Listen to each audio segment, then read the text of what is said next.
Bienvenido a PEC Cultural, al encuentro literario que mensualmente realizamos en este local. Muchas caras nuevas, bienvenido aquí, estamos acá en esta celebración una vez más de los encuentros culturales que hacemos mensualmente. Y en esta ocasión tenemos una charla muy a propósito del 63 aniversario del ajusticiamiento del presidente Trujillo. Vamos a hablar hoy del tema de la arquitectura en la época de Trujillo, una charla que va a ser dictada por el doctor José Enrique del Monte, al que paso a leer un poco una semblanza de su trayectoria. José Enrique del Monte Soñé se recibió de arquitecto en la Universidad Nacional Pedro Enríquez Ureña, realizó estudios de especialización de preservación de monumentos del Gran Caribe en la Universidad de la Florida. Hizo posgrado en Historia de la Arquitectura y Urbanismo Latinoamericano en la Universidad Nacional de Tucumán, Argentina, programa que dirigió el reputado historiador de la arquitectura latinoamericana Alberto Nicolini. Recibió el título también de Maestro de Conservación de Monumentos y Bienes Naturales en la Universidad Nacional Pedro Enríquez Ureña, en un programa apoyado por la Unión Europea a través del Acuerdo de Lomé IV, Convención de Lomé. Realizó un diplomado en Arquitectura Sustentable y certificación LEED en la Universidad de Georgia, bajo la dirección de la Universidad del Sur, adscrito a la US Green Builder de los Estados Unidos. Recientemente, Del Monte obtuvo un doctorado de estudio del español, lingüística y literatura de la Pontificia Universidad Católica Madre y Maestra.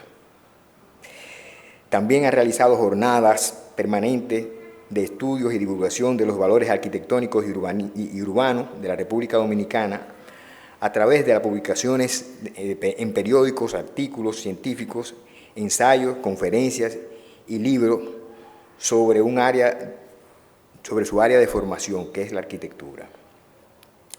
En los últimos años ha irrumpido en el ambiente literario con publicaciones de narrativa, poesía y ensayos, donde ha recibido reconocimientos en otros ámbitos de la cultura. En el 2014 fue merecedor del Premio Iberoamericano de Poesía de la Feria del Libro de Madrid, y en el 2016 sorprendió al mundo poético con el prestigioso 15º Premio Internacional de Poesía León Felipe, en Zamora, España, seleccionado entre 320 poemarios de 17 países iberoamericanos. Y también José Enrique es prologuista y ensayista para trabajo de literatura. Es coautor de una investigación sobre la arquitectura del periodo republicano en la República en Santo Domingo, 1844-1930. Su tesis de maestría versó sobre lo tropical y el patrimonio de la arquitectura y urbanismo del Caribe. Gascue, un entorno caribeño a conservar, además de coordinar y ser coautor de la Guía de Arquitectura de Santo Domingo dentro del programa de publicaciones de la Junta de Andalucía, España. También Del Monte es editor y coautor del libro 60 años edificados, Memoria para la construcción de la nación. También coautor del libro Historia para la construcción de la arquitectura dominicana dentro de la colección Centenario de la empresa León Jiménez. Coautor del libro Arquitectura en el mismo trayecto del sol, del grupo LAT, basado en la arquitectura del movimiento moderno del Caribe, para ser presentado en la Bienal Internacional de Venecia en el 2018. También coordinador de la Ruta de Arquitectura de Santo Domingo, para el programa de Santo Domingo, Capital Americana de la Cultura, en el 2010.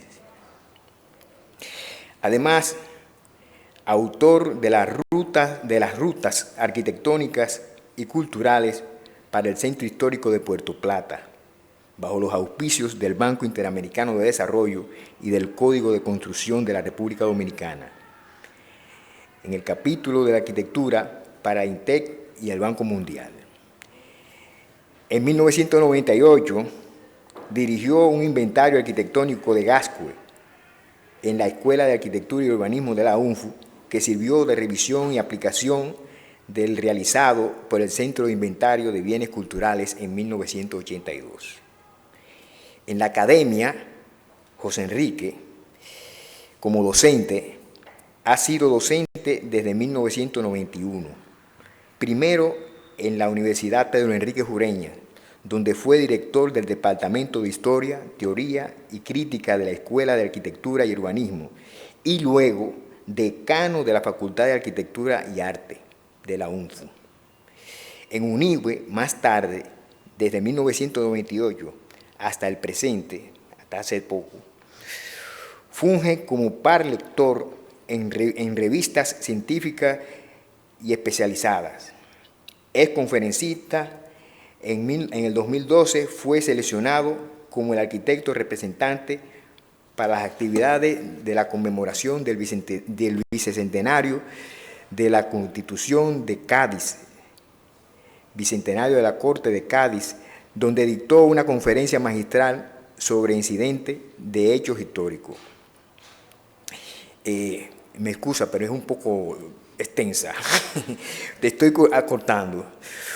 Fue profesor de la Maestría en Gestión de Industrias Culturales y Creativas de la Universidad Autónoma de Santo Domingo, conferencista por el Colegio Oficial de Arquitectos de Cádiz, España, por la Universidad Politécnica de Puerto Rico, por la Universidad Nacional de Tucumán, en Argentina, y por la Universidad Pontificia Bolivariana, en Medellín, Colombia, además de diferentes congresos y seminarios en la República Dominicana. Fue invitado como conferencista en el 27º Congreso del Instituto de la Conservación Americana, AIC, y realizado en San Luis, Missouri, Estados Unidos, donde presentó la obra de los arquitectos inmigrantes españoles Tomás Auñón y Joaquín Ortiz en República Dominicana, y cuya conservación fue recomendada e incluso en las conclusiones de este encuentro. En el 2012 fue conferencista en el Congreso Americano de Conservadores, realizado en la ciudad de Nueva York, bajo el auspicio de la Fundación Getty y la Alcaldía de la Ciudad de Nueva York. José Enrique del Monte, actualmente, es presidente de la Fundación Erwin Wattelpan, es secretario general del Comité Dominicano del Consejo Internacional de Monumentos y Sitios, ICOMOS, miembro de la Sociedad de Arquitectos y del Colegio Dominicano de Ingenieros y Arquitectos y Agrimensores, CODIA, y además miembro del Comité Directivo de APEC Cultural. Vamos ahora a presentar, no le quito más tiempo, ante ustedes, José Enrique del Monte, quien nos va a hablar sobre la arquitectura de poder en la era de Trujillo. José Enrique del Monte.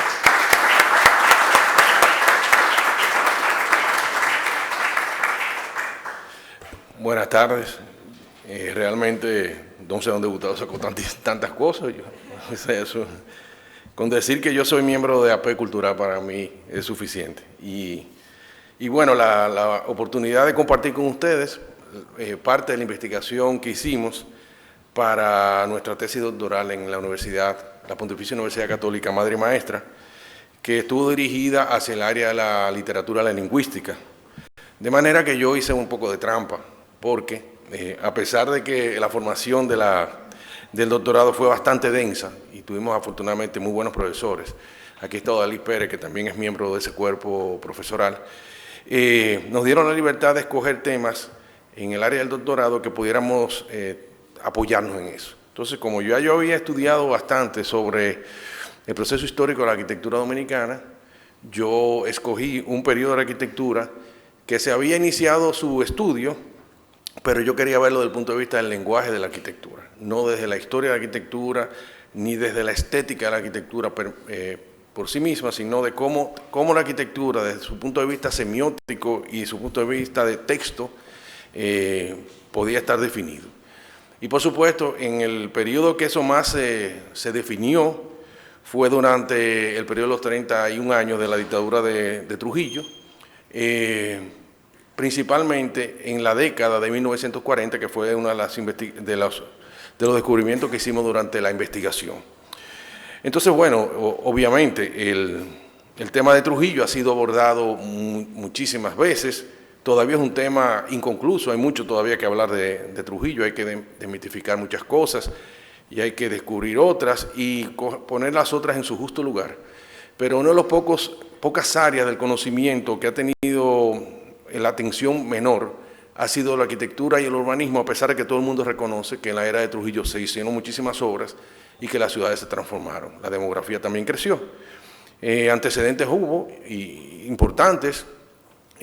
Los estudios, obviamente, del grupo Nueva Arquitectura fueron la base para que nosotros, cuando éramos estudiantes, tomáramos conciencia de lo que significaba la arquitectura dominicana, no como un resultado, sino como una búsqueda y como parte de un contexto regional importante. Y ellos, el Grupo Nueva Arquitectura, formado por un grupo de jóvenes egresados de la Universidad Autónoma de Santo Domingo, bueno, todavía eran estudiantes y después siguieron más adelante.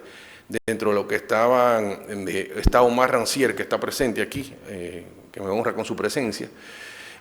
Omar Rancier, Gustavo Moré, Emilio José Brea García y otros miembros prominentes, fueron estos jóvenes que se metieron a descifrar lo que había pasado con nuestra arquitectura, a tratar de buscar contenido hacia la misma y crearnos a nosotros conciencia del papel de la arquitectura a nivel cultural y a nivel de la identidad dominicana. Y ellos hicieron algunos estudios sobre la dictadura de Trujillo en términos de arquitectura. Hay unos ensayos que publicó Gustavo Moré, tratando de organizar un poco esos 30 años, cómo había sido el proceso.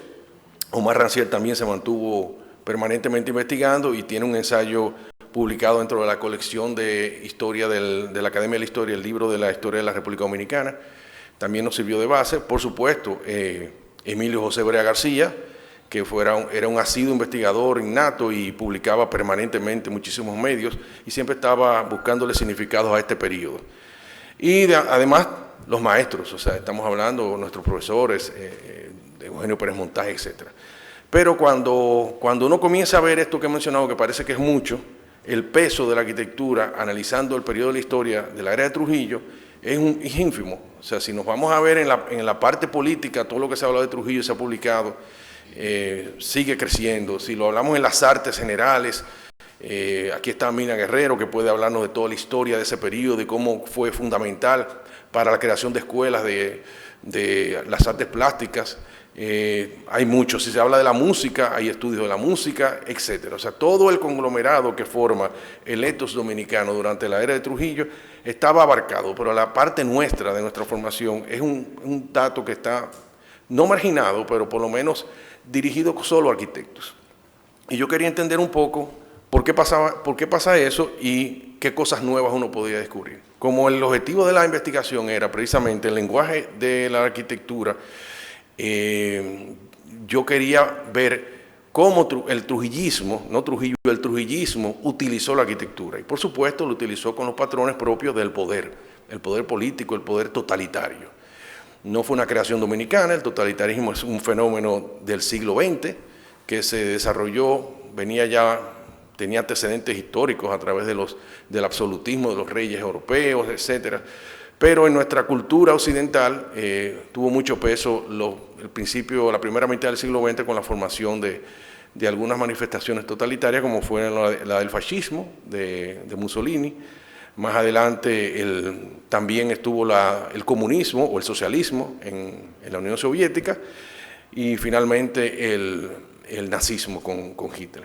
Esos eran los referentes. En América Latina teníamos muchos otros dictadores, pero después de haber hecho un primer proceso de identificación de lo que pasaba en América Latina, la dictadura de Trujillo fue la más cohesionada y la más parecida a lo que estuvo sucediendo en Europa, además de que fue la más consolidada en términos de tiempo y en términos de todo lo que pasó.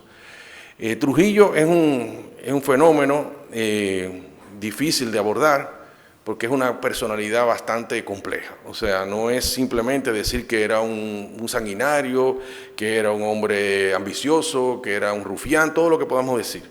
O podemos decir también que era un gran estadista, un gran gobernante. Es decir, que tenemos unos extremos increíbles.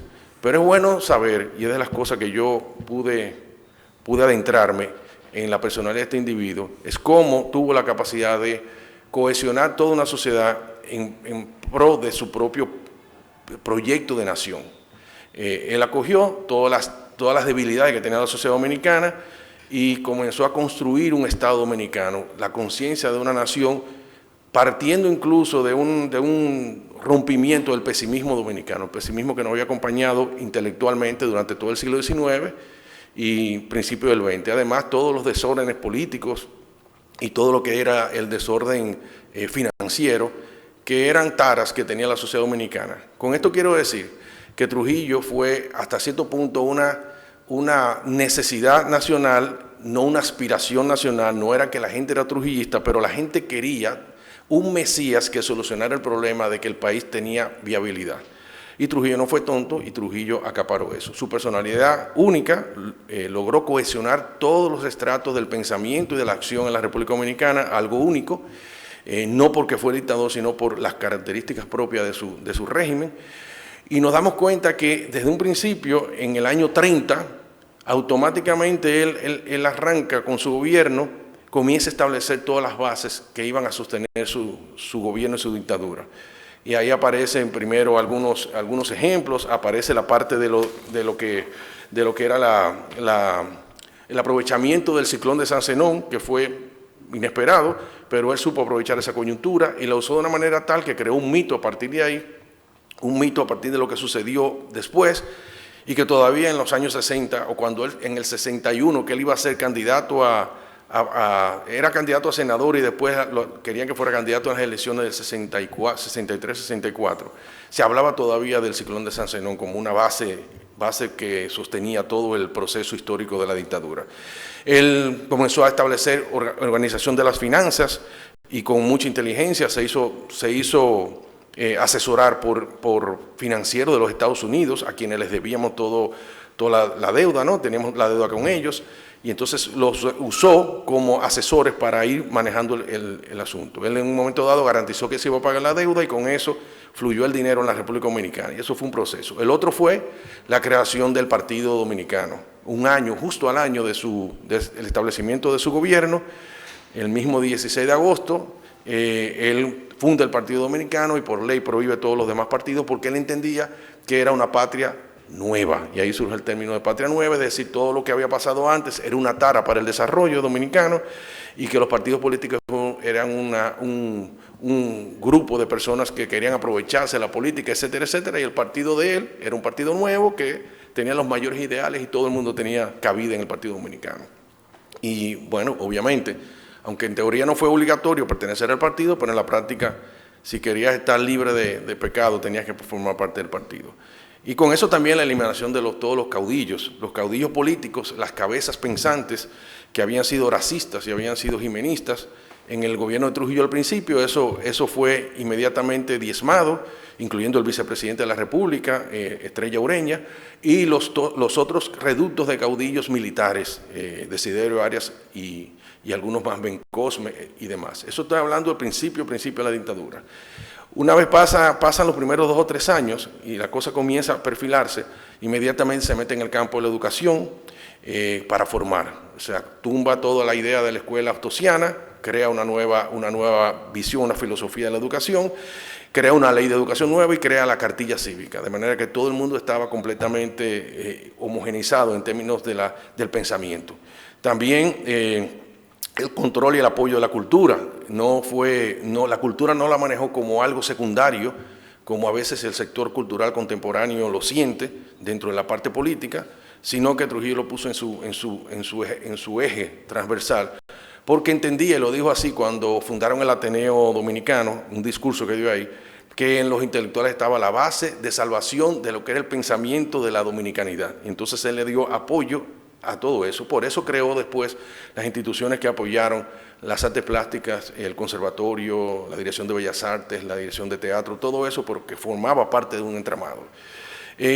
También desarrolló mucho en las obras públicas porque sí, entendía que las obras públicas eran importantes porque dinamizaba la economía, porque daba mano de obra y porque daba la sensación de avance.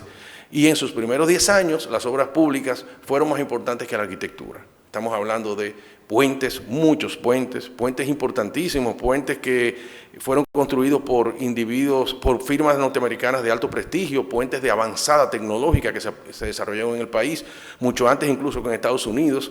Por ejemplo, el puente de Mao, que desapareció, fue un puente con una longitud enorme y con unas características estructurales muy particulares y salió en revistas especializadas en las científicas del mundo de la ingeniería de los Estados Unidos. Todas esas cosas él le dio mucha importancia, los canales de riego, los puertos, todo lo que era la infraestructura le dio mucha importancia, pero la arquitectura no. Entonces, también hubo un programa importante en los años 30 que fue la dominicanización de la frontera, que también tiene que ver con la famosa, el corte de 1937, pero formaba parte de todo un programa de limpieza, desde su punto de vista, de lo que debería ser marcar la línea divisoria de la República Dominicana y la República de Haití, que siempre dio problemas desde antes del Tratado de Aranjuez. Eso venía caminando y nunca nos poníamos de acuerdo, se firmaban convenios, se violaban los convenios y él trató de que eso en paz, entre comillas, se lograra esa división y entonces lo que hizo fue un programa de crear provincias y impulsar el desarrollo de la frontera, con muchísimas áreas del desarrollo. Y el otro punto, por supuesto, liberarse del yugo de la deuda externa para poder tener libertad.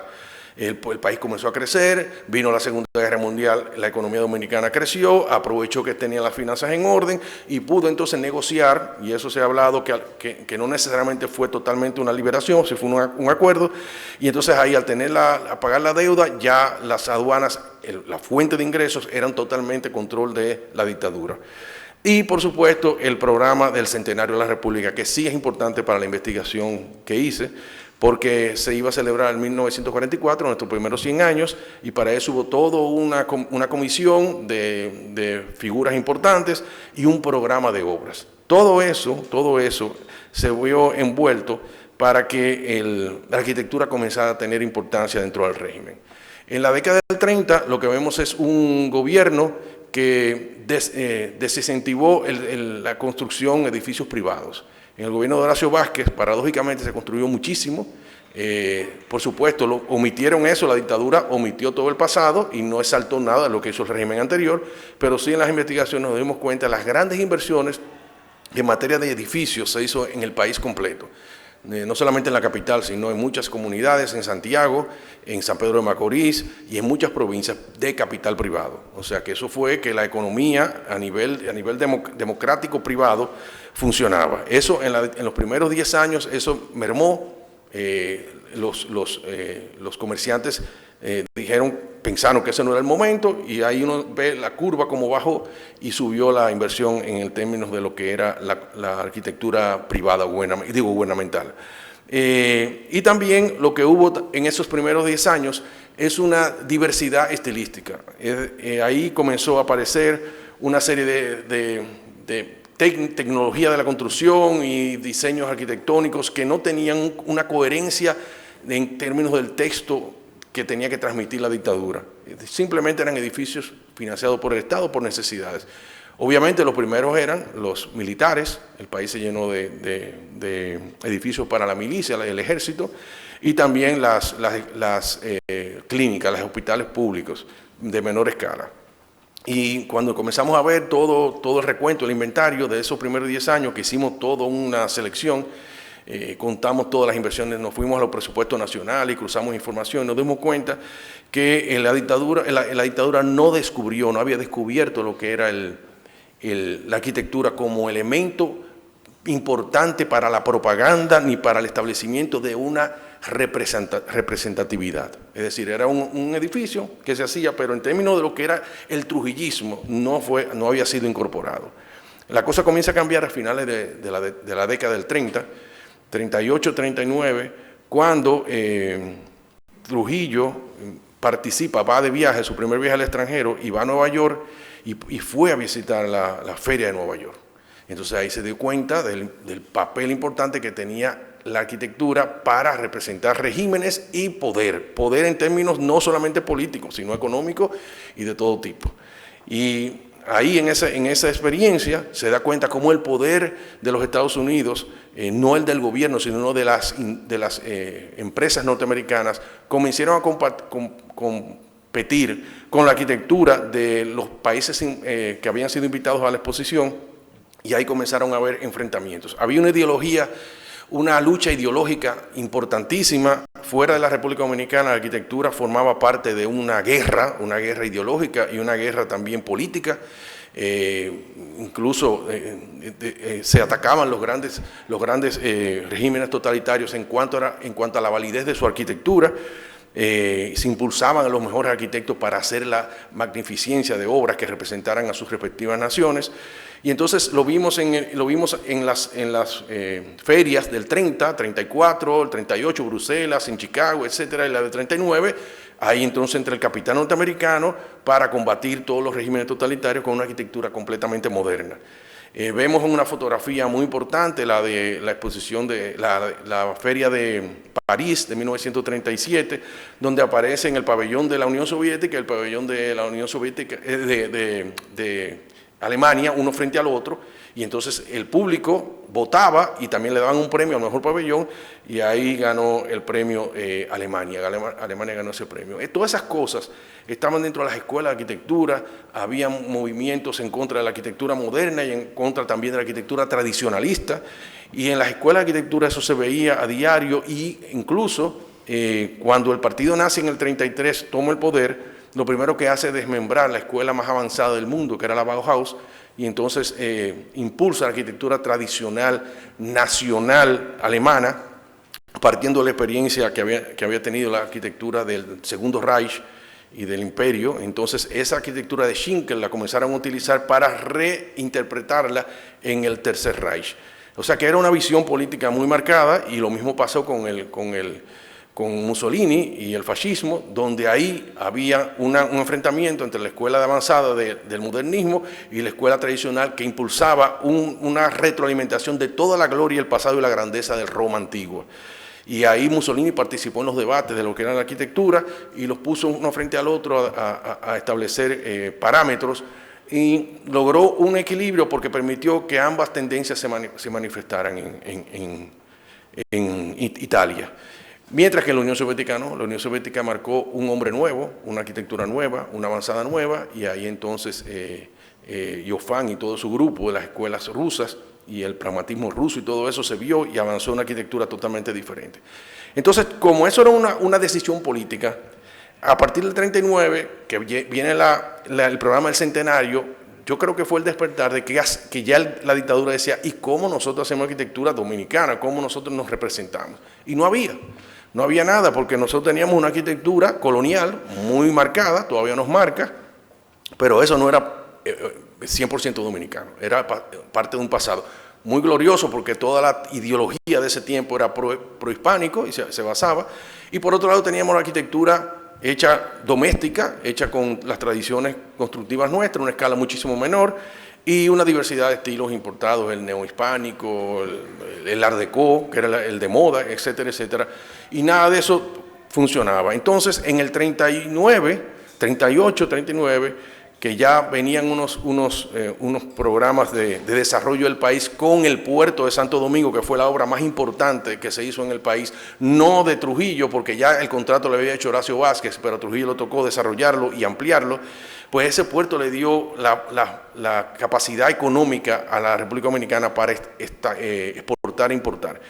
Entonces, a partir de ahí ya el turismo comenzó a manejarse, a manifestarse lentamente en un país como el nuestro, pero nosotros no teníamos la capacidad que tenía Cuba, ni que tenía Jamaica, ni que tenía Haití como mecas del turismo del Caribe. Nosotros estábamos muy lejos, pero se esperaba que llegara. Y los hoteles que teníamos aquí eran unos hoteles de baja escala, unos hotelitos que manejaban los puertorriqueños y manejaban algunos franceses y manejaban algunos criollos que no estaban acorde con lo que avanzaban los grandes hoteles que tenía La Habana, por ejemplo. Entonces ahí viene el proyecto nacional de hacer el Hotel Nacional, que terminó llamándose Hotel Jaragua, que hay bastante investigación sobre eso. Ale Martínez, que está aquí, hizo un libro, un recuento de todo el proceso histórico. Y en ese hotel, él, paradójicamente, utiliza el lenguaje de mayor trascendencia, que es el lenguaje moderno, o sea, un edificio que se pone en la punta estética del momento, y lo hace en el Santo Domingo, un punto de inflexión en toda la arquitectura del Caribe. Pero parece que la arquitectura representativa, o la representatividad, iba a ser esa. Pero en paralelo se hace la primera obra que da al pie todo lo que vino en la década del 40, que fue el Hospital Militar Dr. Marión. Ahí vemos que el neoclásico arranca como un lenguaje simplista, austero, y marca la línea estética de lo que vendría después. El Jaragua fue como un soplido, y lo otro viene con una fuerza. Pero le faltaba el componente ideológico, el componente del manifiesto ideológico.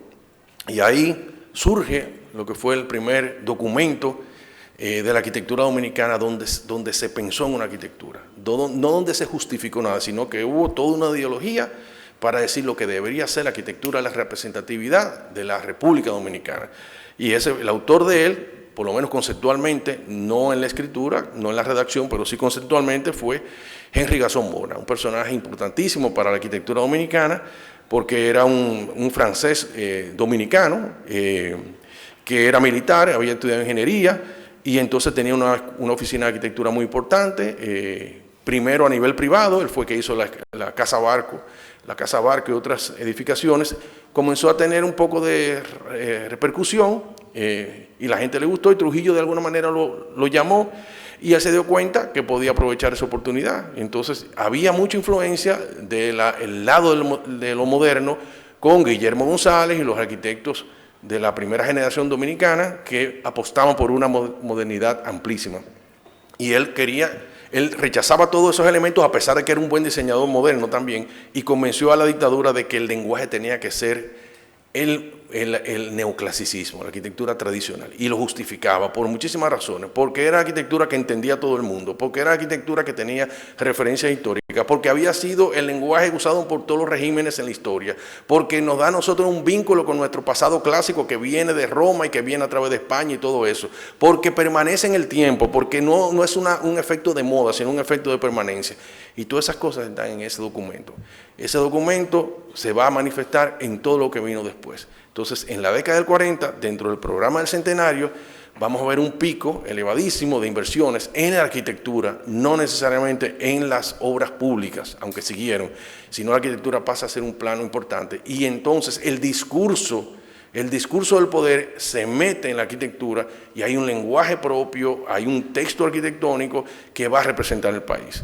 Eso se mantuvo durante la dictadura, se exaltó muchísimo, y además de eso, cuando termina la dictadura, todavía esa arquitectura sigue vigente. No fue demolida, no fue destruida, no fue sustituida, permanece. Estamos en una casa que fue parte de la dictadura y todavía está aquí. Y estamos en todos los edificios importantes de las cabeceras de provincia, que fueron parte del régimen de Trujillo, siguen en uso.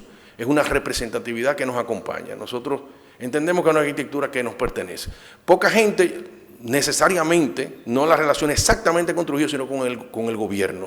O sea, ha pasado a ser el símil de oficina pública, aunque tuvo un componente ideológico muy importante. Entonces, eso de la permanencia, ahí está, sigue esa arquitectura, y parece que Gasson en eso lo justificó bastante. Después que pasa la década del 40, entonces la década del 50 es otra cosa. Ahí bajan las inversiones públicas en arquitectura, se mantienen porque no es que no hubo muchas, con el punto de inflexión que fue la Feria de la Paz en el 55, pero suelto hubo otros edificios importantes, el Banco Central, el Banco de Reserva, la Escuela de la Secretaría de Educación, el Palacio de Bellas Artes, que son elementos importantes. Pero en términos del grosor de un programa, no fue lo mismo que pasó en el 40. En el 40 hay todo un programa y una cantidad de obras. Me chocaba muchísimo, buscando yo cómo pensaba Trujillo sobre la arquitectura, meterme en esa personalidad y entender ese personaje para saber qué buscaba él con la arquitectura. Y entonces muchas veces hay un vacío porque uno puede pensar que todo lo que sucedió no necesariamente fue idea de él o impulsado por él, sino había un grupo de cortesanos que entendían mejor eso, que no se atrevían a fallarle, que tenían que estar muy seguros con lo que proponía para que el dictador lo acogiera. Lo digo porque cuando estudié a Hitler, entonces me di cuenta que Hitler pasaba horas y horas discutiendo arquitectura con sus arquitectos, discutiendo proyectos, tomando decisiones, rompiendo planos y diciendo que ese no era lo que él quería, que no era lo que buscaba. Es decir, que era una especie de arquitecto en práctica con sus mejores arquitectos al lado.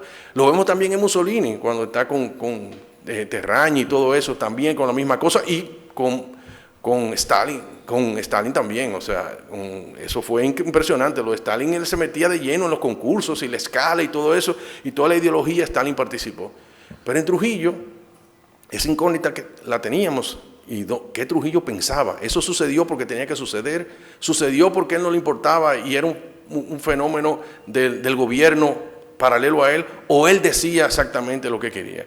Entonces leímos al menos todos los discursos de Trujillo publicados, se recogían en unos libros, todos y cada uno, leyendo entre líneas, buscando justificaciones, y cada vez que había una noticia de que se iba a inaugurar un edificio, la prensa, la propaganda del régimen, siempre exaltaba el edificio como un edificio moderno.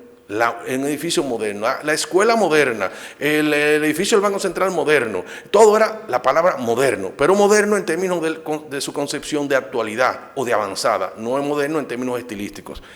Y solamente se hablaba de eso, por supuesto, no se mencionaba ni en los clasificados, ni en la página de atrás, ni en la viñeta, en ningún lado el nombre del arquitecto, eso no aparecía, era Trujillo era obra de Trujillo, entonces no había autor. Bueno, en el mundo de la arquitectura sabían que eso, y nosotros sabemos que eso eran las obras de fulano y fulano, pero en términos del pueblo no había eso. Se hablaba mucho del ingeniero, del que construía. El ingeniero era la figura cimera, a pesar de que nosotros tuvimos arquitectura en el 36, que fue que se formó la Escuela de Arquitectura, una de las últimas del continente. Ya México tenía Escuela de Arquitectura en el 1773, tenía la escuela importante, y nosotros vinimos a tener arquitectura como un desprendimiento de la ingeniería, no de las bellas artes, que era el proceso natural que tenía la arquitectura. También es un fenómeno muy dominicano, y por eso a nosotros nos dicen ingenieros, pero no tenemos nada que ver con ingeniería, salvo la parte técnica del oficio. En términos conceptuales, en términos de la creatividad, no tenemos nada que ver. Pero en ese momento el ingeniero era más importante. El Palacio de Justicia de Ciudad Nueva, que todavía está vigente, todavía es un símbolo, eso lo diseñó Mario Lluveres, pero todo el mundo hablaba de Roger, el ingeniero Roger, que fue el que lo construyó y era el gran contratista. Entonces, el autor no formaba parte de la propaganda de la arquitectura. Las obras eran un logro del gobierno. Las obras eran sustituir la destrucción de un Santo Domingo que fue avasallado por el huracán, y que solo la capacidad y la magnanimidad del dictador y todo su ideal y todo su peculio lo puso al servicio de hacer de Santo Domingo una ciudad moderna, de avanzada, la tacita de oro del Caribe. Es decir, que los dominicanos se sintieran orgullosos de la obra del dictador.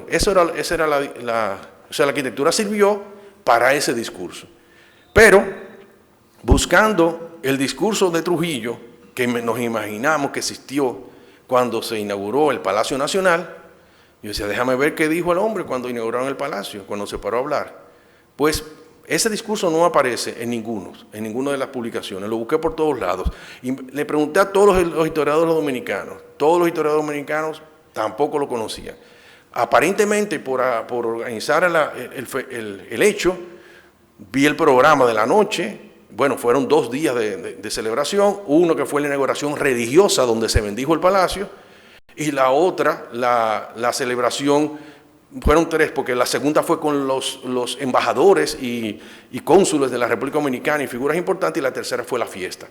En las 3, aparentemente Trujillo no tuvo discurso, no habló todo el mundo, habló el obispo, habló todo el mundo, Trujillo no habló. Me quedé con esa, y bueno, no tengo el dato. Pero encontré, buscando, un discurso sobre el Hotel Jaragua. ¡Wow! ¡Qué sorpresa! El Hotel Jaragua, ¿qué decía Trujillo del Hotel Jaragua?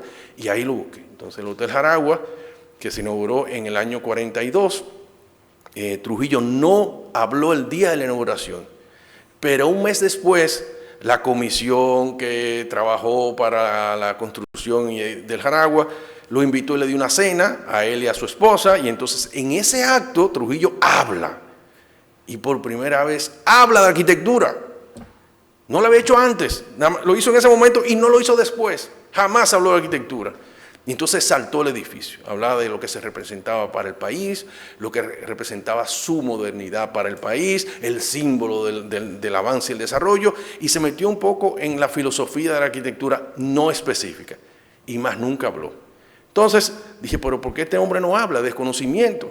Entonces me puse a buscar toda la memoria de don Cucho Álvarez, y los trabajos de Moncito Báez, los escritos de Moncito Báez que me sirvieran, y leí todo. Bueno, Odalí sabe que uno tiene que leer muchísimo para esas cosas. Leía todo el que hablaba de Trujillo en la época, no lo que hablaron después, sino en la época. Y me gustó mucho que encontré las experiencias de don Cucho y de Moncito cuando le iban a presentar proyectos a Trujillo. Entonces, por supuesto, eso era terrible, porque había que estudiar cómo estaba el señor, si estaba molesto, si estaba contento, si estaba esto y lo otro, el momento adecuado, y qué decirle, y si él sale con una cosa, no le diga esto. O sea, todo era una organización para decir eso. Pero ellos segundos y don Cucho Álvarez, que fue el gran impulsor de la arquitectura y el urbanismo de la época, no el único, pero el que comprendió un poco mejor lo que debía ser la ciudad y la arquitectura nuestra, justificaba cosas. Por ejemplo, la Máximo Gómez cuando se la fueron a plantear a Trujillo y decirle por qué había que hacer esa avenida.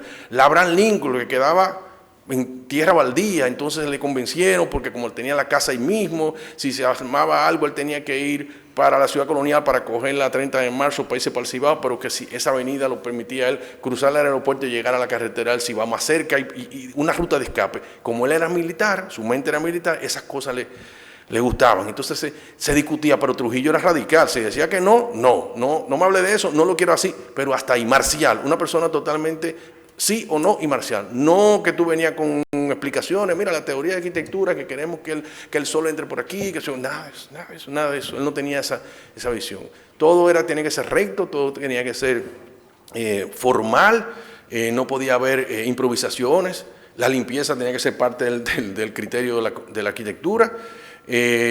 Moncito explica muy bien como su discusión sobre la Abraham Lincoln cuando él quería irse en curva porque el farallón se lo impedía ir en recta, y le dijo, comenzó a explicarle a Trujillo que en curva, y Trujillo lo interrumpió y le dijo, pero curva, ¿quién quiere curva?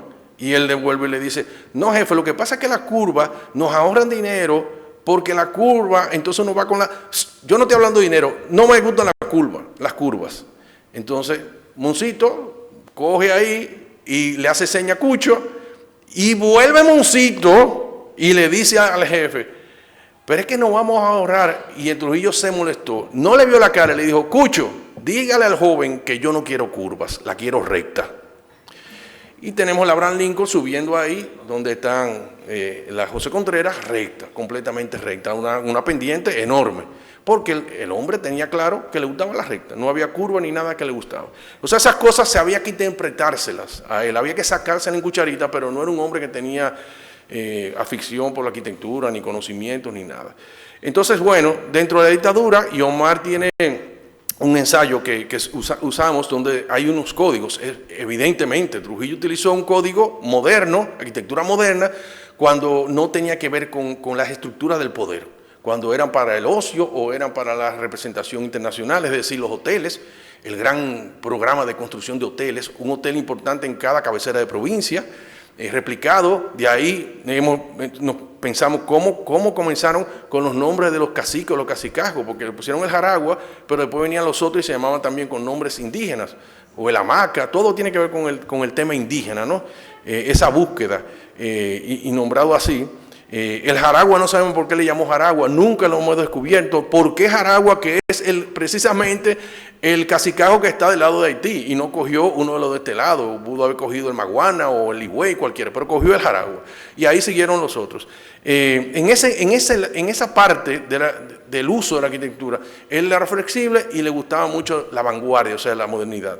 Pero en lo que eran los instrumentos del poder representados con la arquitectura, el Palacio de Justicia, el Palacio Gobernador, los ayuntamientos, los recintos militares, Todo eso ya entonces entra dentro del lenguaje neoclásico. Y entonces esa una dicotomía importante que se dio con nosotros en la dictadura. Muy parecido a lo de Mussolini, pero sin una base conceptual de por qué sucedieron esas cosas. En Italia eso está muy estudiado, nosotros no tanto. Todas esas cosas las fuimos descubriendo, fuimos articulando, y al final, como se trataba de una tesis doctoral dirigida hacia el lenguaje y al discurso del poder, pues al final tenemos el último capítulo donde nos concentramos mucho en lo que son los componentes de la arquitectura trujillista, no solamente de la estética. Nos metimos ahí en el prototipo, que andaban buscando lo que debía ser el prototipo de la Patria Nueva. La Patria Nueva, que fue el nombre que se le puso a la era de Trujillo como la exaltación de un tiempo nuevo y permanente de la República Dominicana, con cero taras del pasado, con una convicción del ser humano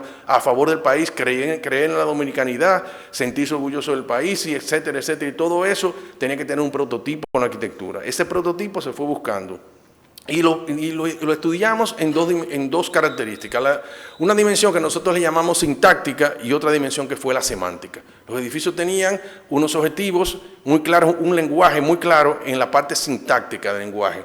Es decir, la escala y la localidad, la locación fueron muy bien estudiadas, porque imagínense usted un palacio de justicia en Neiva, alrededor de Casucha, de ese tamaño, y los edificios enormes. Para un campesino, entrar a un edificio gubernamental era un impacto. Entonces la escala formaba parte de una búsqueda y un objetivo. Y la localización, colocar los edificios en la ciudad no era fortuito. Se estudiaba bien dónde se iba a poner el edificio y la posición que ocupaban dentro de la trama urbana. También estudiamos eso.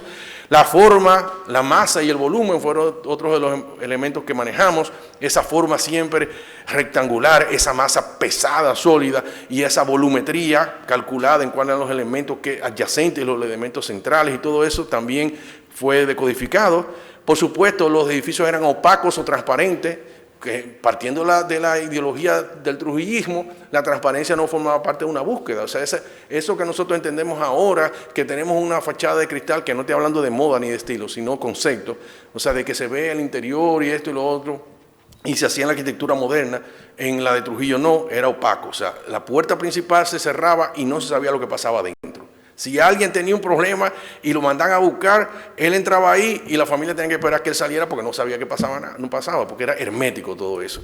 Los edificios, como podemos estudiarlo, tenían un dominio de la centralidad, o sea, una línea central a partir de la cual todo se organizaba. El hecho de la verticalidad de los elementos, no había líneas horizontales. Si bien el volumen era horizontal, los componentes de su arquitectura eran todos elementos verticales, y por supuesto el eje axial, o sea, ese eje axial que es como el esqueleto conceptual del proyecto, se va a manejar cuando la arquitectura es paralela a la calle, cuando la arquitectura ocupa una manzana o cuando es en la esquina de una manzana. Entonces ahí siempre hay un eje axial que era importante y se estudiaba por los arquitectos dominicanos.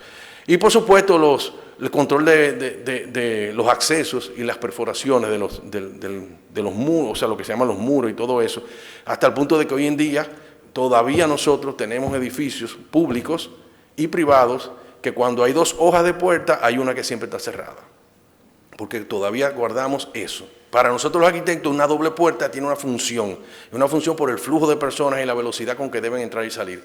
Para el que está controlando el edificio, para él es mejor tener una puerta cerrada porque yo tengo que chequear quién entra y quién sale, qué sé yo cuánto. Entonces es mejor cerrar una puerta y tengo la llave. Eso es trujillismo, eso es así cuando Trujillo. Una puerta controlada. Tú no podías entrar por la lateral, por la de atrás, porque había otra. Podían haber 1000 puertas, pero la entrada era una sola. Había que tener control. Y por supuesto, la otra parte que estudiamos fue la dimensión semántica de los edificios, los significados que tenía la arquitectura de Trujillo, qué buscaba Trujillo, o el régimen, no Trujillo, sino el régimen trujillista, con qué querían representar, qué querían transmitir, cuál era la apuesta que tenían para que la sensación que querían que el dominicano recibiera o experimentara con los edificios gubernamentales. Esos significados que tienen que ver mucho con la teoría de la semiótica fueron estudiados. El código de lectura, que es algo muy interesante, porque si el código se mantenía, es decir, que había un emisor y un receptor en la comunicación del edificio, yo veía un edificio y el código era, es un edificio gubernamental, es un palacio de justicia. Ese código de lectura tiene que ser claro, no podía haber interpretaciones secundarias. Cuando fallaba, hubo problemas. Falló Henry Gasón Bona con la Casa del Cerro, que ahí el código le falló. Entonces, cuando Trujillo llega, la mujer le dice, esa casa parece una casa de locos, es un desastre. Entonces Trujillo va y lleva el predispuesto por la mujer. Entonces, cuando llega allá, da su vuelta, le están enseñando todo, un despilfarro de dinero, porque una de las cosas que tenía Trujillo era que no era botarata con el dinero, era austero, la arquitectura de Trujillo era austera. No estoy hablando del tamaño, sino los elementos decorativos, excepto quizás en el Palacio Nacional, que hubo un poco más de libertad en ese sentido, pero eran muy austeros. Y cuando él llega a ese palacio, a esa casa del Cerro, aquello tenía murales y tenía esto y tenía lo otro, y él se sintió abrumado, y ahí falló el código. Entonces, esto no me representa nada. ¿Qué es? ¿Una arquitectura de qué tipo? Porque es una locura, y ahí falló y cayó en desgracia Henry Garzón Bona y Cucho Álvarez, que salió del gobierno y duró muchos años en el ostracismo, hasta que después, al final de la dictadura, lo volvieron a incorporar. Y el aspecto referencial, es decir, a qué nos parecemos, qué nos dice esa arquitectura, qué va a decir en ese lugar. Si alguien va de otro sitio, ¿cómo puedes referenciarlo? Se me parece a tal cosa. Esas cosas también tuvieron estudiadas en la investigación. De manera que es un tema que no fue ni nunca, lo tuvimos como objetivo, ni exaltar ni denigrar a Trujillo como figura, ni ir más allá de lo que el ámbito que queremos, que es precisamente el lenguaje de su arquitectura dirigido al poder. Hay un estudio muy profundo del totalitarismo, con todas las teorías de por qué hay totalitarismo, por qué el ser humano siempre apuesta por el totalitarismo cuando cree que todo se va en desbandada, porque nosotros como seres humanos, cuando se nos va el control de las cosas y pensamos que hay un caos, entonces buscamos un orden, pero el orden tiene que ser rápido, y lo único que lo garantiza es un totalitarismo inmediato. Entonces apostamos por la inmediatez y eso hace que nos cargamos con dictadores y todo ese tipo de cosas. Bueno, y diciendo esto, algunas imágenes que quiero compartir con ustedes, decir como Gandelsonas Morton dice que la arquitectura es en efecto un sistema de significación, un hecho cultural reconocido y entendido. Para la mayoría de los dominicanos la arquitectura es una construcción, es una parte de la industria de la construcción, y eso de ingeniería, de cemento y varilla. Pero para los arquitectos tiene mucho que ver con todo eso que está ahí, y la transformación de eso en el tiempo, ¿no? Eso es un resumen de lo que nos basamos en la teoría y hablamos del mito, que aquí Andrés L. Mateo hizo un trabajo muy bueno y otros intelectuales dominicanos trabajaron con el mito, no solamente él, y también ese mito de Trujillo nosotros lo utilizamos para verlo en la arquitectura, cómo se manejó. Ese es el personaje de nosotros. Fíjese, es una publicación de 1933-34, donde ya Trujillo ya había logrado el control absoluto. O sea, no es solamente porque él era el presidente del dictador, sino porque todo se dirigía hacia él. Y eso es lo más interesante de estudiar ese régimen. Después lo que vino y las consecuencias y cómo se manejó, eso es aterrador y eso es lamentable. Pero una figura, ninguno de los políticos contemporáneos, ni de cerca, pueden lograr eso. Nosotros quisiéramos que todo lo bueno que tuvo la dictadura, si se puede decir bueno, la democracia nos lo ofrezca. Entonces nosotros quisiéramos que hubiera orden, que hubiera seguridad, que hubiera transporte, que hubiera hospitales con medicina, que hubiera todo lo que la dictadura, por ser un régimen totalitario, logró. Pero la democracia es muy distinta, porque la democracia requiere más tiempo, requiere convergencia, requiere que las ideas se discutan, y entonces el tiempo también es más corto. Y entonces ahí el desarrollo de la República Dominicana en términos materiales, si lo comparamos con los 30 años de Trujillo, obviamente que en 30 años se condensó todo porque había una sola decisión. Entonces nos ha costado 60 años después y todavía nosotros estamos dando vueltas, pero al final eso se destruyó y se cayó y se negó, mientras que la democracia se sigue construyendo y se sigue fortaleciendo. Bueno, esta es la casa donde estamos, la casa de doña Julia Molina, y llamé a Víctor Grimaldi antes de venir aquí para que me recordara si la noche del asesinato de Trujillo, del tiranicidio, fue desde aquí que salió para tomar la carretera. Me confirmó que no, que fue de la casa que estaba enfrente, donde está hoy el Teatro Nacional, que era la casa de Angelita. De todos modos, él venía en su rutina diaria, venía a esta casa, y de ahí caminaba por la Máximo Gómez y bajaba el Malecón, etc. Esa rutina la tenemos en otros episodios. Pero lo importante es que, fíjense, hasta ahí llegaba la ciudad, detrás lo que tenemos son la pista del aeropuerto, y arriba fíjense que no hay absolutamente más nada. Hoy en día, eso es otra cosa, ahí está el centro olímpico, y bueno, esta casa afortunadamente se reconvirtió en algo digno, que es una universidad, y en un programa cultural de trascendencia para la dominicanidad. Imagínense, eso parece o sea, como él era como un rey, o sea, todo, la moneda, todo era Trujillo, hasta ese nivel, todo era con la figura de ese señor. Era un pueblo todavía muy premoderno, todavía con unas tradiciones muy específicas. Los días de la semana, los días del año que eran festivos eran muchísimos, y la gente vivía en ese ambiente de miseria colectiva y de necesidades, y él vino con otra filosofía y otro criterio, ¿no?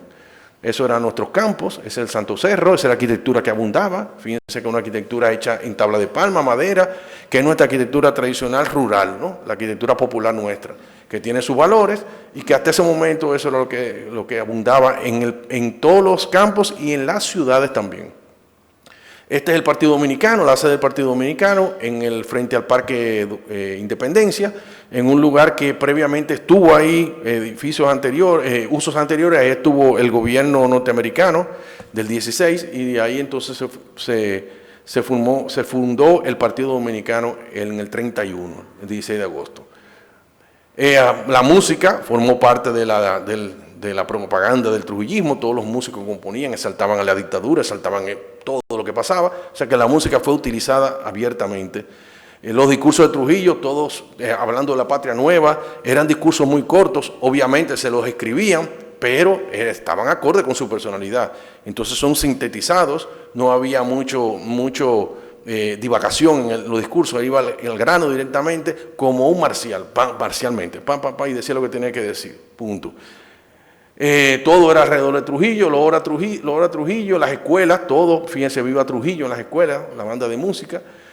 Y ahí está el mito comienza con el ciclón, se destruyó todo lo que era de madera, y ahí nos permitió crear las reglas para la construcción en la República Dominicana, los códigos de construcción que utilizamos, las normas municipales, los materiales. Se prohibió el uso de la madera en las ciudades como material primario. Se impulsó el hormigón armado como el material preferido por el país para evitar este tipo de cosas. Se nos fue una tradición constructiva, una artesanía, una tradición artesanal importante de los carpinteros dominicanos, de la adaptación al clima, etcétera, etcétera. Nosotros lo perdimos de golpe con ese hecho, ¿no? Son algunas imágenes del momento. Fíjense que lo que queda son las cosas que eran de mampostería. Todo lo que mampostería quedó en pie, o la mayoría, aunque se fueron los techos. Todos los techos se fueron. Trujillo estaba en todos los lugares, por supuesto, en cada hogar, en cada rincón, en cada discurso, en cada evento público, privado, todo era la figura de ese señor. Ahí está en los años 30, cuando todavía el Palacio de Gobierno estaba en el hoy Museo de las Casas Reales, y hasta final de la dictadura los eventos sociales y los mítines y las caminatas, etcétera, todo el mundo participaba de manera obligatoria. Todo el desarrollo de la recreación, el cine se impulsó en la era, todo el mundo participaba, pero fíjense en el orden que se reflejaba en todas las actividades. Y ahí están las publicaciones de todo lo que tiene que ver con Trujillo, y fíjense que hay mucho de Trujillo, y de arquitectura poca cosa. Quizás aquí en este libro de arquitectura dominicana, de la historia para la construcción, hay capítulos que se hablan específicamente ya de un tipo de arquitectura y lo que significó, y en lo que hemos mencionado también de la Academia de la Historia, pero son pequeños o pocos relativamente de lo que hay. Ahí está el edificio, el obelisco cuando se inauguró, con el cambio de nombre de la ciudad. Imagínense ustedes que hasta la ciudad le cambiamos el nombre por Ciudad Trujillo. Eso es una cosa insólita. Y ahí está la cartilla cívica. Miren, en el 32 ya había cartilla cívica y se repartía en todos los pueblos, y era por provincia. Ese de San José de las Matas, y eso había que leerlo todos los días, etcétera, etcétera. O sea que se impulsó mucho la ideología trujillista. Será el desarrollo de la ciudad, todo limpio, todo pulcro. En la Escuela de Bellas Artes cuando se fundó, el impulso de las Bellas Artes. La Academia Dominicana de la Historia, que se fundó en el 32 también. Las instituciones importantes, la Academia de la Lengua, la Academia de la Historia, la Academia de la Medicina y la Universidad de Santo Domingo. Todas esas cosas recibieron muchísimo impulso. Ahí está todo el rigor de del personaje, y esa es la arquitectura previa a Trujillo, que era privada. Ahí está el edificio Cerame y aquí está el Hotel Mercedes en Santiago. Fíjense el tipo de arquitectura ecléctica, que tenía un sabor a un uso tradicional, un lenguaje tradicional y otro con un elemento que trata de buscar la modernidad del momento, pero eran impulsos privados que había en el país. Esta es la ciudad en los años 40, el centro económico y el núcleo central de la economía privada dominicana. El Parque Enriquillo, que fue la última obra de Horacio Vázquez y la primera de Trujillo. Trujillo la inauguró al otro día, el 17 de agosto, o sea que la habían terminado el del gobierno de Horacio Vázquez y él es que la inaugura, ¿no? Esa fue su primera obra, la primera obra que él inauguró. Miren en el entorno, el tipo de arquitectura que predominaba en la ciudad de Santo Domingo. Esa era la vida contemplativa, la arquitectura al final. Lo que me interesa es que vean el tipo de lugar, el hábitat dominicano que se manejaba en el momento. Esta era obra del gobierno de Trujillo de la primera década. Fíjense que hay un estilo ecléctico, un estilo todavía con el sistema constructivo en madera, techos de madera, etcétera, muy apropiado a todo lo que estaba sucediendo en Cuba y en Puerto Rico. De hecho, un dato que les voy a decir: la arquitectura moderna entró primero a la República Dominicana que a Cuba, que a Puerto Rico y que al resto del Caribe. Los primeros edificios, casas y edificios modernos se hicieron en el país, en la República Dominicana. O sea que estuvimos en vanguardia en ese momento. Por supuesto, los símbolos importantes, los arcos de triunfo, los bancos comerciales, que cada uno tenía su representación, todo eso era privado, ¿no? Las iglesias, esa era la escala que se manejaba. Ahí estafetas de Policía Nacional en muchos lugares de la República, también en Santo Domingo, y escuelas vocacionales, etcétera. Fíjense, una arquitectura sencilla, es una arquitectura neoclásica, pero dentro del eclecticismo neoclásico. Fíjense ahí, todavía una reminiscencia de lo que era la arquitectura española, hispánica, que se manejaba. Hasta que comenzaron a aparecer cosas como esta, ya a principios de la década del 40, fíjense que hay una modernidad simple, muy bien lograda, muy parecida a lo que hacían en la escuela Bauhaus, y después en Israel se hizo mucha arquitectura de este tipo, en Estados Unidos comenzó a entrar. Eso es de vanguardia en ese momento. Y en el 44, la celebración del centenario, que impulsó todo lo que vino después. Pasar de esto, que era nuestra ciudad romántica, la ciudad como le llamó Balaguer, pero que ya ellos le decían, en los años 10 y 20 le llamaban la ciudad romántica. No es un nombre de Balaguer, sino que era de los intelectuales, le llamaban así. Esa era la ciudad bucólica de ese momento. Muy religiosa, muy arquitectura colonial diseminada en la isla, arquitectura en madera en todos los lugares. El Parque Colón y Colón, que representaba la dominicanidad, o no la dominicanidad, sino la identidad nacional. Colón era la figura que se exaltaba como lo dominicano, y Trujillo es que impulsa finalmente la imposición de los tres padres de la patria y el himno nacional y todos esos códigos de dominación, ¿no? Arquitectura de los pueblos, etcétera. Eso era nuestra ciudad. Fíjense, es un pasaje de lo que hay. Esto comienza a aparecer ya, la arquitectura del trujillismo. Ese es el primer proyecto que se hizo para el Archivo General de la Nación, de Guillermo González, el mismo Guillermo que hizo la Feria de la Paz. Aquí ya era neoclásico, y fíjense que está buscando esa arquitectura muy acorde con el totalitarismo, moderno pero totalitario, muy de la tradición. Ese era el Palacio de Gobierno, no había nada. Nosotros no tuvimos nunca este tipo de arquitectura, de esa escala y de ese emplazamiento, lo más cercano a nuestro Palacio Nacional, pero eso era lo que se buscaba en el ideal. Ya en la feria de exposición, la Exposición Nacional Agropecuaria, Industrial y Agropecuaria de Santiago del 27, con Horacio Vázquez a la cabeza, el pabellón nacional de la Presidencia de la República tenía rasgos de este tipo. Haciendo una comparación de cómo se veía ese pabellón, finalmente cuando vemos el Palacio Nacional es como un antecedente. Se puede tomar esa imagen y ver nuestro Palacio Nacional, y hay un manejo de esa imagen que pasa al Palacio Nacional Dominicano. Esto era arquitectura moderna, eso era lo que se enseñaba en las escuelas de arquitectura europea de vanguardia. Esa era la escuela de Bauhaus. Eso pasó después que vino el nazismo y todo eso, que expulsaron a los judíos. Cuando se funda el Estado de Israel, Israel toma esa arquitectura como su elemento de identidad. Y este es el neoclásico adaptado, el neoclásico que usó Mussolini, que usó el régimen fascista para retrotraer la escala y los elementos clásicos, pero con una sensación de modernidad.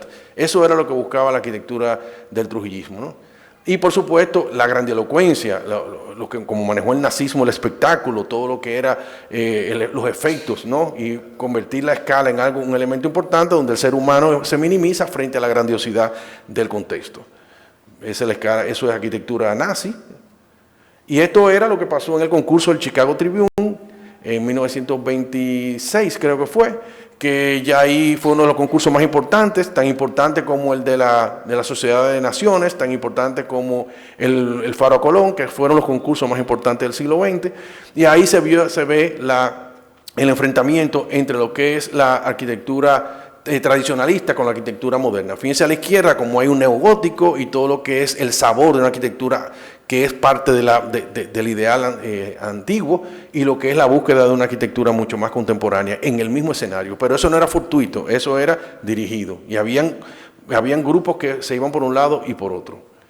Este tipo de arquitectura, eso es en los países nórdicos, eso es un tipo de arquitectura neoclásica en su magnificencia, que nosotros nunca la tuvimos, no tuvimos ese atrio grande rodeado de edificios. Lo de nosotros eran edificios neoclásicos a ras de la acera, o con una pequeña antesala y unas escalinatas menores para llegar. Pero esa grandilocuencia nunca se logró aquí. El Faro a Colón, que fue importante, también fue víctima de muchísimos enfrentamientos ideológicos, mientras ahí hubo proyectos de vanguardia, de avanzada, y el que quedó en tercer lugar fue quizás el mejor proyecto. Él finalmente ganó por razones que estaban acorde con las bases del concurso, y porque primaba mucho la búsqueda de la tradición. O sea, el enfrentamiento ideológico se impuso hasta en nuestro Faro a Colón. Ese fue el proyecto del Palacio de los Soviéticos. Fíjense la escala de eso de Stalin, un proyecto de Joffan. Mira la escala de Lenin arriba, imagínense ese tamaño con relación a la persona, y fíjense la búsqueda de la verticalidad y todos los elementos neoclásicos dentro del lenguaje arquitectónico del totalitarismo. Y aquí en el 39 vamos a ver cómo comienzan a ver la de Chicago, que fue la anterior, que tenía arquitectura neoclásica, y fíjense ya la del 39 como el capital norteamericano se manifiesta en arquitectura moderna. Ahí vemos la Feria de Nueva York del 39, luces y muchos efectos, muchos materiales nuevos. Y esa es la que yo le decía, la exposición del 37 en París. A la derecha vemos el pabellón de los soviéticos con la hoz y el martillo, y a la izquierda el águila del Tercer Reich de Alemania. Y entonces ahí están enfrentadas las ideologías en la arquitectura, no a nivel solamente político, sino en la arquitectura. Le daban importancia a la arquitectura como representatividad. Fíjense ahí el componente moderno, que fue lo que Trujillo vio en el 39. Eso no se le parece a usted a la bolita del mundo aquí en la Feria de la Paz. Obviamente hay muchas referencias, porque Guillermo González trabajó en la Feria del 39 como representante dominicano para el pabellón dominicano, que si bien no tuvimos un pabellón, formamos parte de un edificio que estaban los países latinoamericanos, y el pabellón efímero lo hizo Guillermo González. Por eso lo llaman a él en el 55, en el 54, para diseñar la Feria de la Paz, porque ya tenía experiencia en ferias internacionales. Y además porque fue el primer proyecto para la Feria de la Paz, fue rechazado, y entonces llamaron a Guillermo rápidamente para que se hiciera cargo de eso. Y este es el Hospital Marión. Ese es en el año 39, el primer edificio que ya marca lo que iba a ser arquitectura del trujillismo, ¿no? Que dicho sea de paso, no lo pagó el gobierno dominicano, sino que dijo la prensa, que fue del propio peculio del insigne ilustre jefe. Entonces ahí está el prototipo del Palacio Dominicano, diseño de Henry Gasson Bonet y su equipo, donde estuvo el palacio, la sede principal aquí en la ciudad de Santo Domingo, y eso se replicó en todo el país, el mismo código arquitectónico en todo el país. Cuando uno va a buscar arquitectura trujillista, no hay muchos elementos que reflejen a Trujillo, quizás una estatua, quizás las cinco estrellas, pero en términos formales es una arquitectura totalmente austera.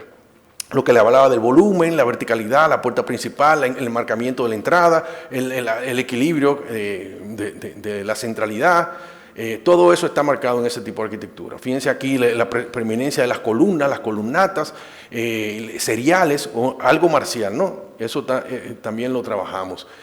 edificios de eso, el Palacio de Gobernación, eso es el Hotel de San Cristóbal, que San Cristóbal para mí es hay que estudiarlo a fondo porque ahí se hizo un conjunto de obras de arquitectura durante la dictadura importantísimo, con una genialidad impresionante.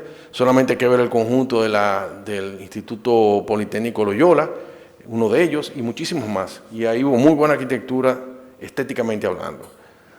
Eso eran palacios de policía diseminados en la geografía nacional, ya tienen otras características.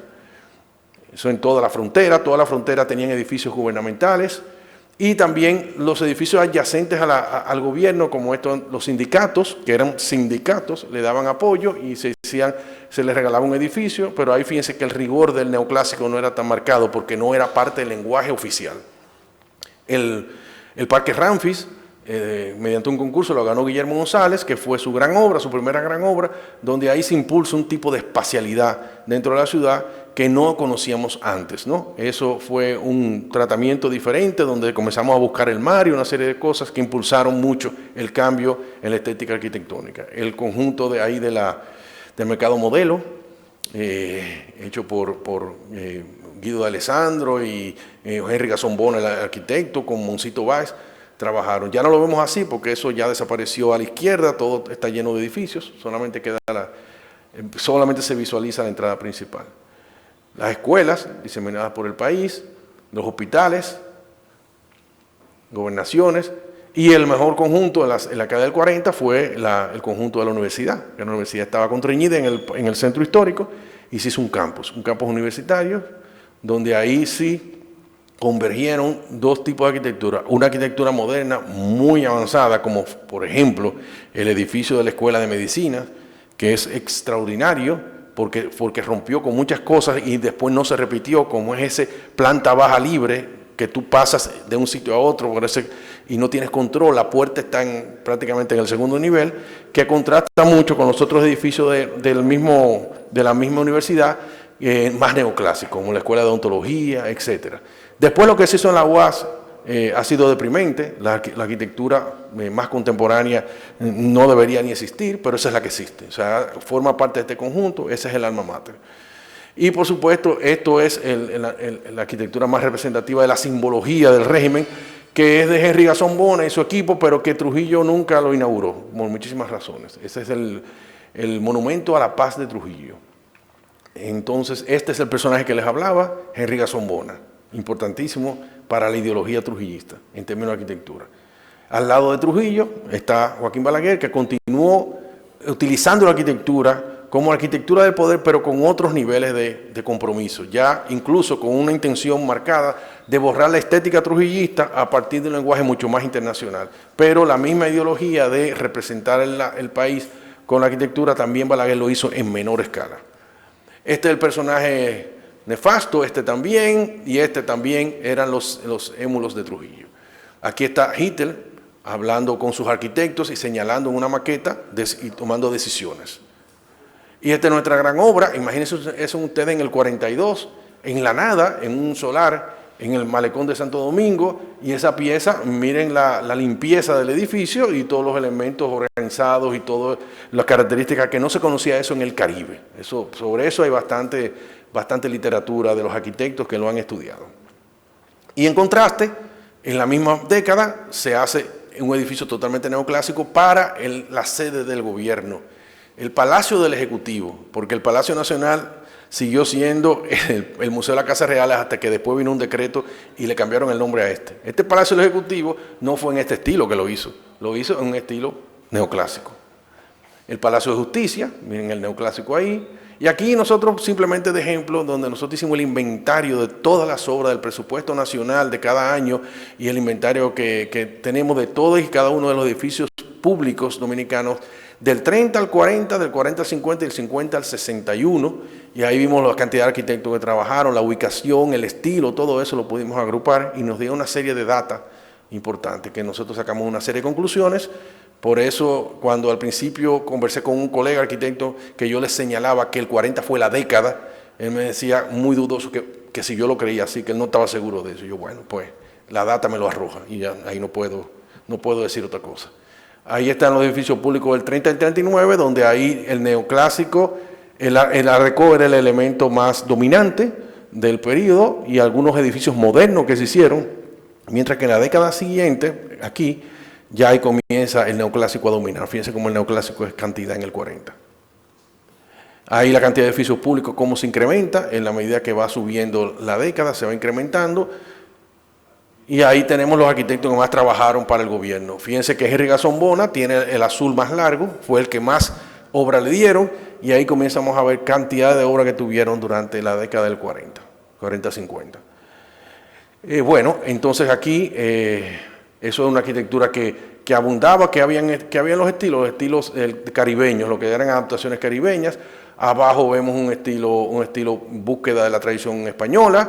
Aquí vemos una modernidad en el matadero. Aquí vemos un neoclásico simplista. Y aquí una arquitectura vernácula, ecléctica, completamente de búsqueda muy personal.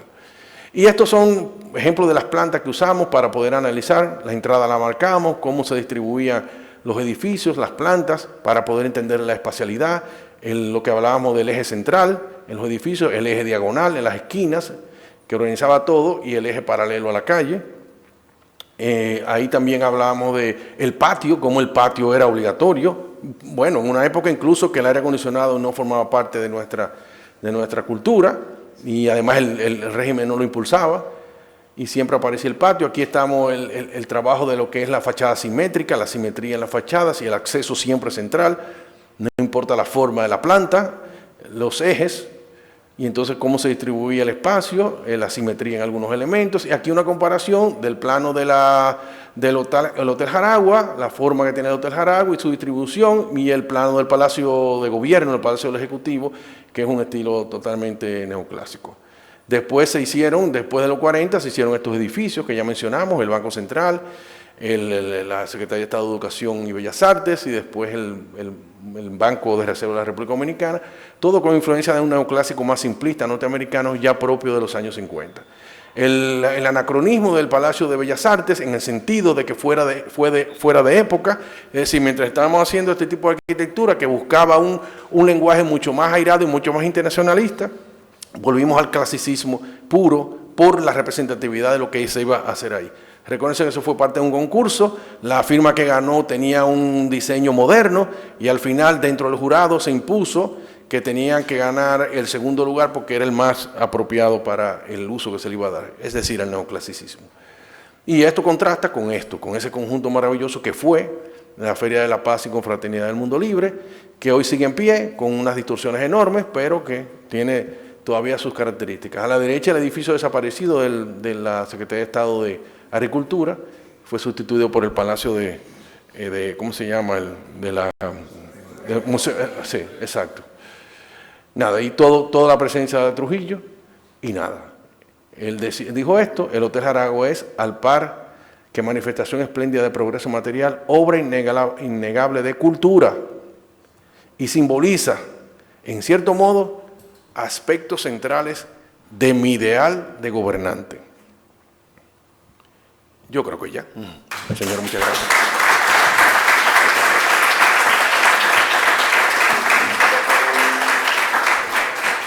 Bueno.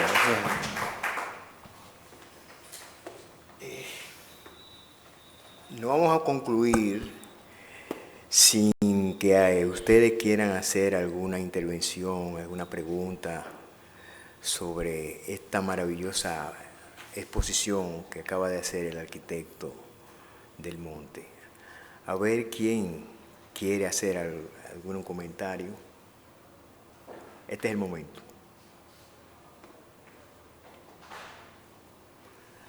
Carlos Bayburgal, arquitecto, por favor. Felicitarte, José Enrique, por tu excelente trabajo. Yo, una pequeña... Bueno, si no, los que no me oyeron, felicitar a José Enrique por su interesante y excelente trabajo y su magnífica ponencia. Una curiosidad, José Enrique, como tú trabajaste y estudiaste la semántica, la semiótica dentro de este trabajo, ¿tú crees que los nombres de los títulos que le ponía Trujillo a sus obras tuviesen que ver también con un plan de publicidad subliminal. Por ejemplo, la salud te la daba Angelita, su hija, o la maternidad Julia Molina se la daba su madre, o la diversión y el ocio con el parque Ramfis se lo daba el hijo, el estadio Radamés. O sea, se sabía que todo lo que no se moviera y tuviera cierta significación se le ponía el nombre de Trujillo. Pero ¿tú crees que había un plan orquestado en ese sentido también? Bueno, aparte de la megalomanía de Trujillo, y que era celosísimo con eso, y solamente, como tú dices, los nombres que no eran de Trujillo, eran porque él se lo ponía. El aeropuerto General Andrews fue el que lo pidió, el Hospital Marion, fíjate que no era el nombre de Trujillo, pero todo lo otro tiene que ver con algo que no se dice mucho de Trujillo. Y es que, para mí, Trujillo lo que entendía que él era el Estado, no el gobierno. El gobierno para él era otra cosa.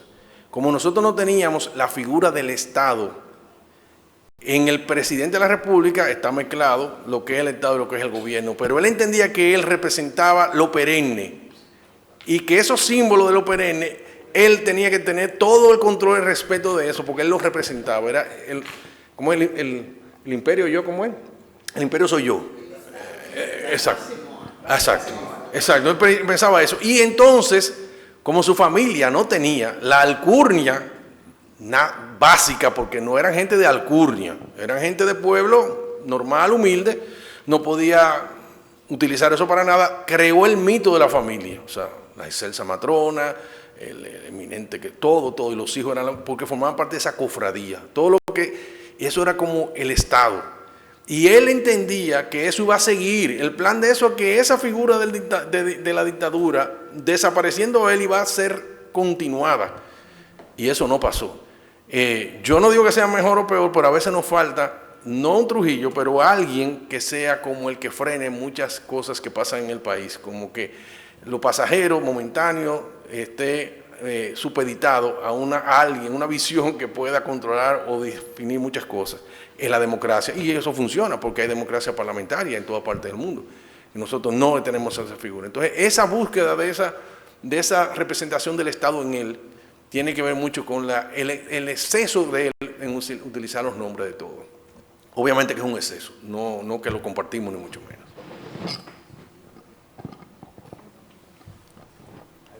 Pregunten porque yo tuve 6 meses preparando esta charla.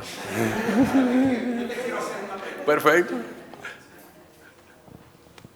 De entrada que yo no soy arquitecto, pero me interesa la arquitectura como sistema de signos, porque esos elementos de la semiosis que tú explicaste muy correctamente, sintaxis, semántica, estamos hablando de relación entre los signos, relación entre los significados de los signos, pero tú no aludiste el tercer momento de la semiosis, que era la pragmática. La pragmática. Los usos realmente ideológicos de los edificios.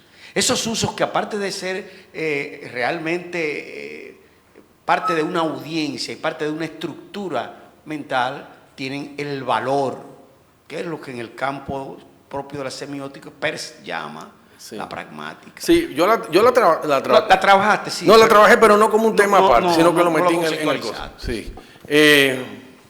Por ejemplo, los arquitectos trabajamos con la semántica. La mayoría de nosotros trabajamos con la semántica. La parte de la sintáctica es la más compleja de la arquitectura, la que pocos arquitectos conocen y dominan y trabajan. Un arquitecto que trabaja con la sintáctica es Peter Eisman. Peter Eisman trabaja con la sintáctica. El resto son semánticos. Todos somos semánticos, representativos, superficiales, hasta cierto punto, estéticos, esteticistas. Pero cuando tú comienzas a hablar de la sintáctica de la arquitectura, ahí tú lo codificas. Entonces tú comienzas a ver la arquitectura con otra visión que es muchísimo más rica y más compleja. Entonces, en la arquitectura dominicana, pocos ejemplos hemos tenido, obviamente que ha habido, pero no es tan abundante. Yo en el documento, en la tesis, sí traté de descifrar un poco eso. Pero la pragmática lo trabajamos metido en los ejemplos y todo eso que pusimos ahí, lo podemos constatar. ¿Alguna otra pregunta? ¿Comentario? Bueno. Vamos a dar un aplauso. Entonces, queremos agradecer su presencia aquí y queremos decirle que AP Cultural tiene un programa de cultura que mensualmente presentamos en nuestros encuentros literarios, una personalidad que difunde sus ideas y sus trabajos. Para el próximo mes tenemos el merengue urbano, la continuidad y la ruptura del merengue, vamos a hacer una presentación que va a ser la musicóloga Rosy Díaz, quien ha hecho un trabajo y ha hecho unos estudios, tiene varios años trabajando en los estudios sobre el merengue urbano y el merengue de calle, y nos va a traer acá una ponencia con música sobre el merengue urbano y su incidencia, la incidencia social en los barrios populares. Así que les invitamos a que la próxima charla va a ser para el mes que viene, junio 19, para que todos estén presentes aquí. Mientras tanto, le damos las gracias por estar y haber venido acá en este encuentro musical. A José Enrique le damos las gracias, de verdad, el aplauso de nuevo.